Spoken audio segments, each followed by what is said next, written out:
করত এক শিয়াল। একদিন শিয়াল খাবারের খোঁজে লোকালয়ে চলে আসে। হঠাৎ সে দেখতে পেল কৃষকের বউ তার ছাগলকে ঘাস খাওয়ানোর জন্য মাঠে বেঁধে দিচ্ছে। আরে বাহ, ওই কৃষকের বউ দেখছি ছাগলটাকে মাঠে বেঁধে দিচ্ছে। মনে হচ্ছে ছাগলটা বেঁধে দিয়ে ও বাড়িতে চলে যাবে। আমি সেই সুযোগে ওর ছাগলটা চুরি করে নিয়ে যাব। হে হে। তুই এখানে ঘাস খা, আমি বাড়িতে যাচ্ছি। দুপুরে এসে আমি তোকে নিয়ে যাব। এই বলে কৃষকের বউ সেখান থেকে চলে গেল। এই তো পেয়েছি সুযোগ, যাই ঝটপট ছাগলটাকে নিয়ে চম্পট দিই। এই বলে শিয়াল ছাগলের কাছে গেল আর ছাগলকে নিয়ে তার গুহার উদ্দেশ্যে রওনা দিল।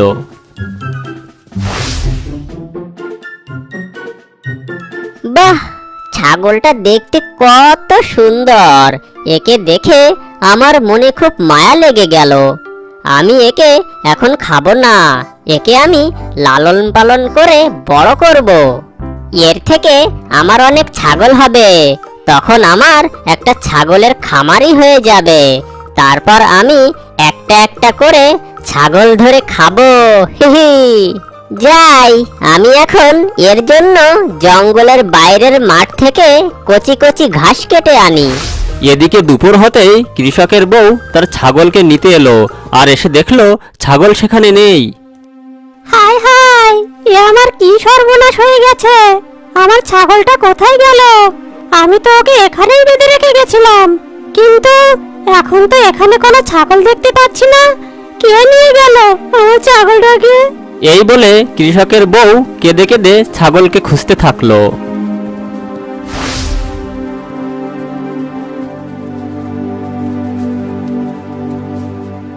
কি বউ, তুমি এভাবে কাঁদছো কেন? কি হয়েছে তোমার? বলো, আমাকে বলো। ওগো, আমাদের যে সর্বনাশ হয়ে গেছে!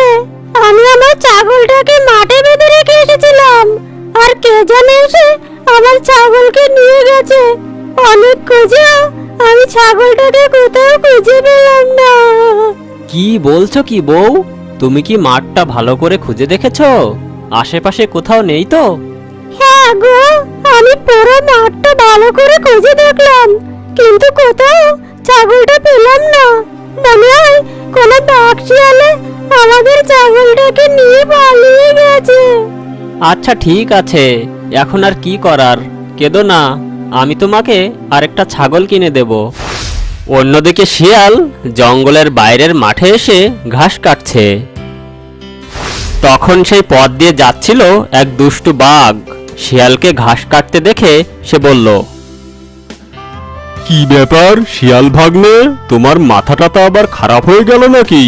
তুমি দেখছি আজকাল ঘাস কাটছো, কি ব্যাপারটা কি? না না, এই দুষ্টু বাঘকে কিছুতেই আমার ছাগলের কথা বলা যাবে না, তাহলে এ আমার গুহায় গিয়ে ছাগলটাকে খেয়ে নেবে। ধুর মামা, তুমি কি জানো না জঙ্গলে শিকারের অভাব দেখা দিয়েছে। আজ কদিন হয়ে গেছে কোনো শিকার ধরতে পারিনি, তাই সিদ্ধান্ত নিয়েছি এখন থেকে ঘাস কেটে আমার গুহায় নিয়ে যাব, তারপর এগুলো রোদে শুকিয়ে মজা করে খাবো। ধুর ভাগ্নে, তোমার কথা শুনে আমার মেজাজটা একদম খারাপ হয়ে গেল। আমরা হলাম মাংসাশী প্রাণী, আমরা ঘাস লতা পাতা খাই নাকি? তুমি এসব কি যে বলো, তোমার কথা সব আমার মাথার উপর দিয়ে চলে যায়। মামা, ওই যে কথায় আছে না, বিপদে পড়লে বাঘ ধান খায়। এখন হয়েছে আমার সেই দশা। তোমারও যেদিন হবে তুমিও ঠিক সেদিন ধান খেতে আসবে, বুঝেছো? আমি এখন বিপদে পড়েছি, তাই এখন আমাকে ঘাস খেতে হচ্ছে। আচ্ছা ঠিক আছে ভাগ্নে, তুমি ঘাস লতা পাতাই খাও। আমি জঙ্গলে যাচ্ছি শিকার ধরতে, আমি ওসব ঘাস লতা পাতা খেতে পারবো না।